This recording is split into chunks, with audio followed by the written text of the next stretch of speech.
Modatus auribus ecclesia te devotis vocibus solemnia Modatus auribus ecclesia te devotis vocibus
Dalam nama Bapa dan Putra dan Roh Kudus. Amin. Salam SSCE, Societas Sentirecum Ecclesia. Mari satu nafas dengan gereja. Salve saudara-saudariku seiman, Dominus Nobiscum. Di video kali ini, kita akan membahas topik sekaligus menjawab pertanyaan, yakni apakah Konsili Vatikan II dan para pausnya bukanlah Katolik? Untuk itu, kita akan berangkat dari fenomena berikut. Sungguh dan sangat begitu mengejutkan. Para penolak Konsili Vatikan II beserta kelompok yang kontra terhadap otoritas magisterium kita yang valid mengeluarkan tuduhan hujat bahwa Konsili Vatikan II tidak hanya sekedar konsili yang sesat dan tidak absah, tetapi juga menurut mereka merupakan konsili yang bukan dari Gereja Katolik. Seperti misalnya, mereka berpandangan bahwa Konsili Vatikan II khususnya forma misa di dalamnya, yakni Novus Ordo, adalah buah dari kompromi terhadap Protestantisme, sebagaimana tuduhan yang satu ini. Oleh karenanya, Gereja Katolik pasca konsili membutuhkan sebuah liturgi misa yang baru agar selaras dengan semangat Konsili Vatikan II. Maka pada tahun 1965, menjelang Konsili Vatikan II berakhir, Annibale Bugnini yang diduga kuat sebagai seorang Freemason mendapat tugas untuk membuat pembaharuan liturgi. Dalam salah satu komentarnya, dia mengatakan demikian, kita harus menghilangkan dari doa dan liturgi Katolik segala sesuatu yang dapat menjadi batu sandungan bagi saudara-saudara kita yang terpisah, yaitu Protestan. Pernyataan ini dengan amat jelas menunjukkan bahwa pembentukan Missa Novus Ordo memang didasarkan pada semangat ekumenisme yang kompromis sesuai ajaran Konsili Vatikan II. Tak sampai di situ pula, sebagian dari mereka bahkan menilai bahwa para Bapa Suci di era Konsili Vatikan II sendiri tak lain adalah oknum-oknum yang bukan Katolik tulen atau murni, oleh karena beberapa unsur dan hal yang sama sekali tidaklah mereka pahami dan mengerti. Hingga sampai-sampai mereka akhirnya menilai para Bapa Suci tercinta kita itu tak lain adalah para bidat non-Katolik. Sebagaimana video-video berikut ini. Kami dapat membahas banyak hal lain tentang anti Paus Yohanes Paulus II. Tetapi, mari berpindah haluan kepada Benediktus XVI. Benediktus XVI sering mengambil bagian di dalam ibadat non-Katolik. Pada tanggal 19 Agustus 2005, ia mengambil bagian secara aktif di dalam ibadat Yahudi di dalam sebuah sinagoga di kota Köln, Jerman. Ia bergabung dengan orang-orang Yahudi dalam doa Kaddish dan membuat banyak sikap badan yang mempertunjukkan bahwa ia berpartisipasi secara aktif. Itu adalah kemurtatan. Pada tanggal 30 November 2006, Benediktus XVI berdoa seperti orang-orang Muslim dengan menghadap Mekah di dalam Masjid Biru di Turki. Ia bahkan bersilang tangan untuk membuat sikap doa Muslim yang disebut sebagai sikap keheningan. Itu adalah kemurtatan. Pada tanggal 23 September 2011, Benediktus XVI mengunjungi sebuah gereja Lutheran di Erfurt, Jerman. Sewaktu ia berada di sana, ia memuji Martin Luther dan mengambil bagian secara aktif di dalam ibadat Lutheran. Ia melakukan tanda kutip pemberkatan terhadap orang-orang bersama dengan tanda kutip pastor Lutheran, dan ia bahkan berdoa bersama seorang tanda kutip uskup Lutheran perempuan. Benediktus XVI membungkuk kepada altar Lutheran. Tindakannya itu adalah dosa berat secara publik dan suatu ungkapan bidah terang-terangan. Pada tanggal 17 September 2010, Benediktus XVI mengambil bagian di dalam ibadat Anglikan di Biara Westminster bersama tanda kutip Uskup Agung Anglikan yang pro-homoseksual yang bernama Rowan Williams. Mereka melakukan perarakan bersama ke dalam gereja Protestan itu. Mereka berdoa bersama dan memberi tanda kutip berkat bersama. Itu adalah perwujudan dari suatu agama sesat. We have come to a point that even simple people with little knowledge of doctrinal issues understand that we have a non-Catholic Pope, at least in strict sense of the term. Maka, bertolak dari tuduhan-tuduhan miring dari mereka itu, apakah yang dapat kita katakan sebagai umat dari gereja Katolik yang resmi dan yang satu dan sama? Pertama, terhadap tuduhan bahwa Missa Novus Ordo yang tak lain adalah misa yang sering kita ikuti setiap minggu, merupakan misa yang dihasilkan oleh karena kompromi dengan Protestan. Perlu kita tegaskan secara faktual bahwa sama sekali tidak ada unsur Protestantisme sedikit pun di dalam Konsili Vatikan II, khususnya di dalam komite untuk mereformasi liturgi Latin itu sendiri. Memang ada beberapa pengamat Protestan yang hadir di Konsili Vatikan II, seperti misalnya teolog besar mereka yakni Karl Barth. Namun, kehadiran mereka tidak lebih statusnya sebagai seorang tamu, yang secara otomatis dan logis mereka tidak memiliki urusan dalam hal andil serta hak suara untuk ikut campur atau ambil bagian di dalam setiap ketetapan dan keputusan Konsili Vatikan II sendiri, termasuk juga ketetapan di dalam soal mereformasi liturgi, yang tak lain adalah forma liturgi. Untuk pembaruan dan reformasi liturgi itu sendiri, para magisterium resmi kita di dalam Konsili Vatikan II bertolak dari 3 prinsip utama yang sifatnya fundamental dan sungguh-sungguh Katolik, sebagaimana yang telah dijelaskan secara lugas oleh seorang pater ahli liturgi di dalam webinar yang telah kami SSCE selenggarakan. Untuk misa, prinsip dasar untuk pembaharuan misa adalah ini. Nah, ini saya menyinggung secara khusus ya. Prinsip dasarnya, jadi bagaimana supaya misa itu diperbaharui kan mesti ada patokannya. Prinsipnya apa? Yang pertama adalah kisah institusi merupakan landasan teologis untuk pembaharuan. Nah, Bapak Ibu, yang disebut dengan kisah institusi itu persis kisah perjamuan Yesus, pada malam perjamuan terakhir Yesus mengambil roti, Yesus mengambil piala. Nah, itu yang kita temukan di dalam doa syukur. Ini menjadi landasan teologis yang utama. Ya, kenapa ini penting? Karena perjamuan malam terakhir Yesus dan murid-muridnya inilah yang menjadi dasar dari ekaristi kita. Menjadi dasar bahwa kesadaran bahwa sebenarnya kita merayakan ekaristi sampai sekarang semata-mata untuk melaksanakan apa yang Tuhan Yesus katakan pada malam perjamuan terakhir. Lakukanlah ini sebagai kenangan akan daku. Maka gereja sampai sekarang setia untuk melaksanakan perintah itu dalam bentuk perayaan ekaristi. Maka ekaristi tanpa perjamuan malam terakhir atau kisah institusi maka akan kehilangan maknanya. Nah, dan ini yang disadari oleh konstitusi liturgi, ya. Makanya sampai sekarang di dalam doa syukur agung itu selalu ada itu, ya. Tidak ada doa syukur agung tanpa kisah institusi.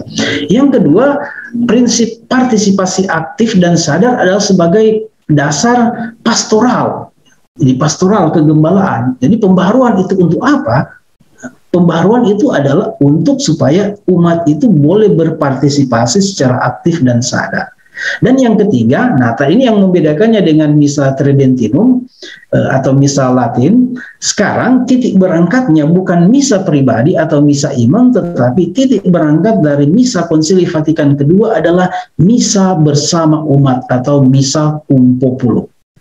Sehingga berdasarkan 3 prinsip yang sudah dipaparkan oleh Pater tadi, di mana peristiwa penetapan ekaristi oleh Tuhan Yesus kepada para rasulnya lah yang menjadi prinsip pertama, sebagaimana yang tertuang di dalam konstitusi liturgi Sacrosanctum Concilium nomor 47, terbantahlah tuduhan bahwa pembaruan forma misa dari forma Tridentin menjadi forma Novus Ordo adalah hasil dari sikap kompromi dengan kaum Protestan.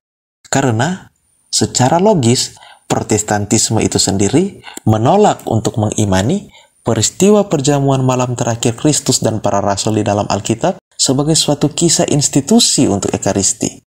Sebaliknya, Konsili Vatikan kedua justru malah menegaskan itu sebagai kisah institusi atas ekaristi, dan karena itulah menetapkannya sebagai landasan pertama untuk pembaruan misa Latin, yang dari sanalah lahir forma misa baru atau Novus Ordo. Sejalan dengan itu, pada faktanya, antara misa Novus Ordo dan peribadatan atau kebaktian Protestantisme itu sendiri pun sangatlah berbeda secara signifikan atau pula begitu bertentangan bahkan satu sama lain secara esensialnya. Ditambah lagi, tuduhan tersebut yang bunyinya bahwa Novus Ordo adalah hasil kompromi dengan Protestantisme merupakan tuduhan yang absurd dan amatlah tidak jelas. Mengapa? Mengingat Protestantisme itu sendiri terdiri dari beberapa aliran atau denominasi. Entah denominasi Protestan apa yang dimaksudkan oleh para kelompok penuduh itu. Kalau yang dimaksud oleh kelompok penuduh adalah kelompok gerejawi Anglikan, yang mana kelompok ini merupakan denominasi Protestan terbesar di masa Konsili Vatikan kedua berlangsung, justru liturgi Anglikan sendiri lebih mirip dengan misa Tridentin. Oleh karena imam Anglikan dalam mempersembahkan perjamuan Tuhan menghadapnya ke altar, sebagaimana imam kita di masa sebelum Konsili Vatikan kedua. World without end. Amen. The peace of the Lord be always with you.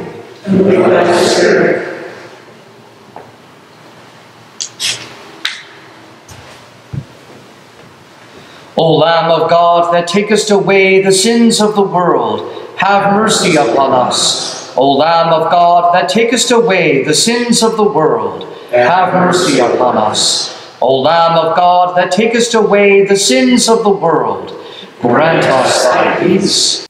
Atau, jika bukan Anglikan yang dimaksudkan, tetapi Lutheran, yang tak lain ialah denominasi Protestan paling awal atau paling pertama, juga sama sekali tak mendukung fakta argumentasi dari para kelompok penuduh. Mengapa? Di dalam tradisi Protestantisme Lutheran, kaum Hawa bisa diperkenankan menerima tugas dan tanggung jawab keimamatan, sehingga kaum perempuan dapat merayakan perayaan liturgis, khususnya perjamuan Tuhan, yang di dalam bahasa kita disebut ekaristi. Bahkan di dalam tradisi Lutheran, kaum Hawa bisa naik ke dalam jenjang tabisan episkopal, atau dengan kata lain, perempuan di dalam gereja Lutheran bisa menjadi seorang uskup. The Lord be with you. Let us give thanks to the Lord our God. Almighty God, the Father of our Lord Jesus Christ, we give you thanks that by your Holy Spirit you sustain the Church. By the power of the Holy Spirit you call, gather, enlighten, and sanctify the whole Church. Pour out your Holy Spirit upon Meg and Marie to empower and enlighten their ministry as a bishop in... Fakta liturgi eklesiologis dari Lutheranisme yang demikianlah yang sungguh membuktikan bahwa semuanya itu sangat berlawanan, bahkan bertentangan dengan Konsili Vatikan II. Karena forma Missa Novus Ordo yang dihasilkan oleh Konsili Vatikan II sama sekali tetap dan selalu mempertahankan bahwa kaum prialah sebagai satu-satunya yang layak sebagai seorang peraya atau pemimpin liturgi ekaristi, sebagaimana yang ditegaskan oleh Paus Yohanes Paulus II sendiri, Paus di masa era Konsili Vatikan II, di dalam Apostolic Letter yang berjudul Ordinatio Sacerdotalis pada tanggal 22 Mei 1994 yang mengatakan bahwa gereja tidak mempunyai otoritas untuk memberikan ordinasi kepada wanita dan keputusan ini harus dipatuhi oleh seluruh umat beriman. Gereja hanya dapat memperbolehkan wanita untuk aktif dalam peran kerasulan awam, seperti mengajar agama sebagai katekis, membentuk komunitas ibu-ibu untuk maksud evangelisasi, dan seterusnya. Namun terutama di dalam keluarga, karena tugasnya sebagai ibu untuk mendidik anak-anak. Untuk itulah, dengan fakta yang demikian, Gereja Pasca Konsili Vatikan II tetap mempertahankan juga meneruskan dengan setia keputusan yang sudah sejak Konsili Nikea pada tahun 325 yang diteruskan oleh Konsili Laodikea pada tahun 372 dan juga Konsili Tours kedua pada tahun 795, juga Konsili Paris ke-6 pada tahun 829 dan juga beberapa konsili berikutnya yang melarang dengan tegas wanita sebagai imam atau pelaksana ekaristi. Sehingga dengan adanya 3 prinsip reformasi liturgi yang sungguh-sungguh otentik Katolik, sekaligus juga dengan adanya fakta perbedaan mencolok antara Novus Ordo dan praktik-praktik liturgi di dalam Protestantisme, sekali lagi terbantahlah tuduhan sesat yang mengatakan bahwa forma Missa Konsili Vatikan II yang adalah Novus Ordo tak lain merupakan kompromi dengan Protestantisme. Itu sungguh terbantahkan.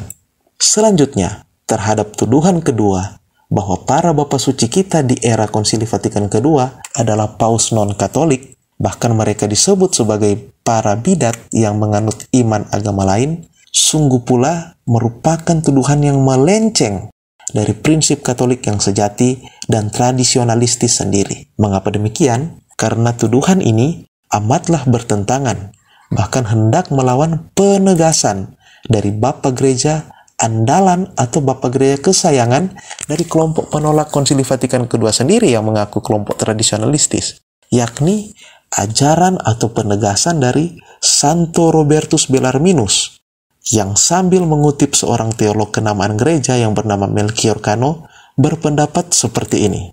Melchior Cano mengajarkan bahwa para bidah bukanlah bagian maupun anggota dari gereja, dan ia berkata bahwa tidaklah dapat dibayangkan bahwa seseorang yang bukan seorang anggota maupun bagian adalah kepala dan paus. Maka dari situ, bertolak dari apa yang sudah diajarkan oleh Santo Robertus Bellarminus, amat begitu jelas ditegaskan bagi kita umat Katolik bahwa tak akan mungkin, bahkan mustahil, seseorang yang bukan merupakan bagian dari gereja Katolik, termasuk para bidat sendiri, untuk dapat bisa menjadi seorang kepala gereja Kristus atau menjadi seorang paus.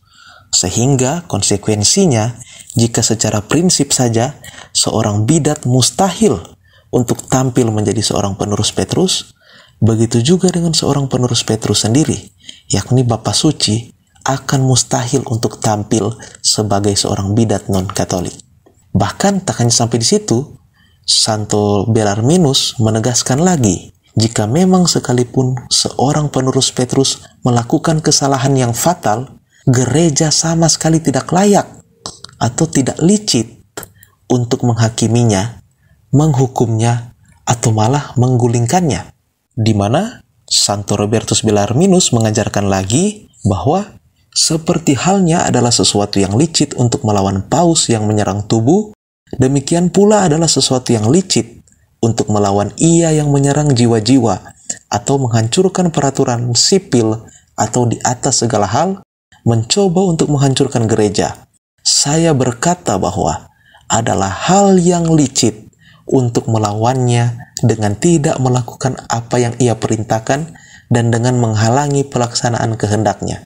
Tidaklah licit bagaimanapun untuk menghakiminya, menghukumnya, atau menggulingkannya. Dengan begitu, tuduhan yang barusan kita tanggapi ini, yang mengatakan bahwa para Bapa Suci adalah sesungguhnya para bidat non-Katolik, tak lain merupakan suatu tuduhan yang adalah satu bentuk pembangkangan secara sengaja dan sadar terhadap keyakinan dan prinsip kekatolikan yang berlaku sejak kuno dan yang diajarkan oleh Santo Robertus Belarminus. Menarik untuk disimak bagi kita, dan sungguh patut kita ketahui sebagai seorang anggota dari gereja Katolik yang resmi, bahwa tanpa mereka kaum penuduh ini sadari, ternyata, oh sungguh ternyata, terdapat 7 fakta, ciri non-kekatolikan yang secara mutlak bereksistensi di dalam sikap penolakan mereka terhadap Konsili Vatikan II dan kepada para paus magisterium resmi kita itu sendiri. Hal mana?